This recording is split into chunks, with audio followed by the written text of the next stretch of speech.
ഞാൻ ജഗദീഷിനെ നായകനായി ഒരു സിനിമ ചെയ്തിരുന്നു, ഞാൻ കോടീശ്വരൻ. അതിലാണ് പപ്പുവേട്ടൻ എൻ്റെ സംവിധാനത്തിൽ അഭിനയിക്കുന്നത്.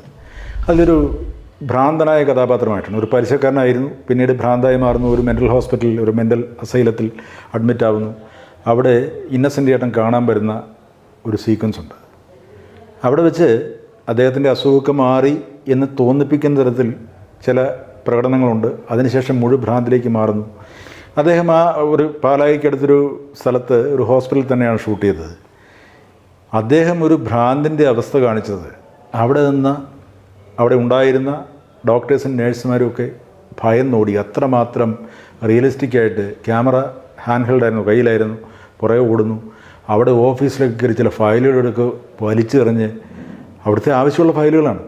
അങ്ങനെ ഒരു കഥാപാത്രത്തിലേക്ക് പരകായ പ്രവേശം നടത്തുന്ന പപ്പുവേട്ടനെ എനിക്ക് ഓർമ്മയുണ്ട്. അദ്ദേഹത്തിൻ്റെ എത്രയോ കഥാപാത്രങ്ങൾ നമ്മൾ ഇന്നത്തെ സോഷ്യൽ മീഡിയ എടുത്താൽ അദ്ദേഹത്തിൻ്റെ കഥാപാത്രങ്ങൾ എടുത്താണ് പലരും ട്രോളർമാർ പല സംഭവങ്ങളും വിവരിക്കുന്നത്. അപ്പോൾ അങ്ങനെ മലയാളത്തിന് എന്നെന്നും ഓർമ്മിക്കാൻ പറ്റുന്ന ഒരു നടന വൈഭവമാണ് കുതിരോട്ടം പപ്പു.